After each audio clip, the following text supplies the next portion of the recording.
తెలంగాణ ఏర్పడ్డాక ఏమైంది అని మాట్లాడతారు. 17 లక్షల కొత్త ఆయకట్టు నిజం కాదా? చెరువులు గలగల ఇవాళ నీళ్లతో నిండిపోయింది నిజం కాదా? పెద్ద ఎత్తున చెక్ డ్యాములు కట్టి భూగర్భ జలాలు పెరిగింది నిజం కాదా? ఇవాళ తెలంగాణలో బీఆర్ఎస్ హయాంలో 218 టీఎంసీల రిజర్వాయర్లు కట్టాం. 218 టీఎంసీలు. ఇవాళ ఒకసారి చూస్తే బస్వాపురం 11 టీఎంసీలు, మలకపేట 3, కొండపోచమ్మ 15, మల్లన్న సాగర్ 50, రంగనాయక సాగర్ 3, అన్నపూర్ణ 3.5, మేడారం 1 టీఎంసీ, సుందిల్లా 8 టీఎంసీలు, అన్నారం 10, మేడిగడ్డ 16 టీఎంసీలు. అదేవిధంగా Nashkal reservoir 0.5, mid Maner 27, Sammakka Sagar 7, Chanaka Korata 1 TMC, Palamuru రంగారెడ్డిలో నార్లాపూర్ 8, ఏదుల 8, వట్టెం 17, కరివెన 16, దిండి ఎత్తిపోతల పథకంలో 3 టీఎంసీలు. అదేవిధంగా ఎస్ఎల్బీసీలో బ్రాహ్మణ వెల్లెం, నీల్వాయి, మత్తడివాగు, మిషన్ కాకతీయ ద్వారా చెరువుల సామర్థ్యం పెంచాం, చెక్ డ్యాములు కట్టి నీటి నిల్వ పెంచాం. ఇట్లా చూస్తే 218 టీఎంసీల నీళ్లు నిల్వ చేసే రిజర్వాయర్లను కట్టింది బీఆర్ఎస్ పార్టీ. మీరేం చేసిండ్రు? 2 ఏళ్ళు అయింది. ఒక చెరువు కట్టిండ్రా?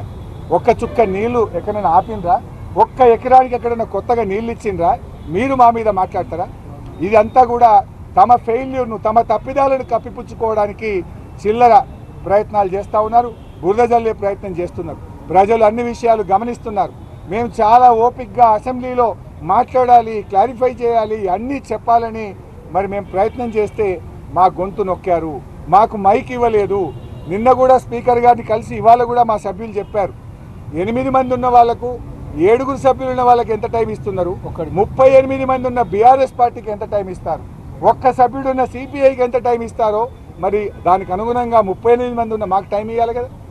58 నిమిషాలకే ఇక అయిపోయింది మీ టైం అని కూర్చోమంటారు. ఇంత పెద్ద ఇంపార్టెంట్ రిపోర్ట్, 650 పేజీల రిపోర్ట్ ఇచ్చిండ్రు, ఎన్డీఎస్ఏ రిపోర్ట్ పెట్టిండ్రు, విజిలెన్స్ రిపోర్ట్ పెట్టిండ్రు. వీటన్నిటి మీద మాట్లాడదామంటే మైక్ ఇస్తలేరు. ఎందుకు భయపడుతున్నారు అంటే మీ తప్పిదాలు బయటపడుతున్నాయి. మీరు చేసిన తప్పుడు వాదనలు ప్రజలకు తెలుస్తాయని, ప్రజల ముందు దోషిగా నిలబడాల్సి వస్తుందని ముఖం చాటేయడం కోసం, తప్పించుకోవడం కోసం ఇలా మా గొంతు నొక్కిండ్రు, మా మైక్ కట్ చేసిండ్రు. దానికి నిరసనగా బీఆర్ఎస్ సభ్యులం మేము మా తీవ్రమైన నిరసన తెలియజేసి ప్రొటెస్ట్ చేసి వాకౌట్ చేసి సభ నుంచి బయటకు రావడం జరిగింది. ఆ రిపోర్టు చెత్త కాగితంతో సమానం, అందువల్లనే ట్రాష్లో వేయడం జరిగింది.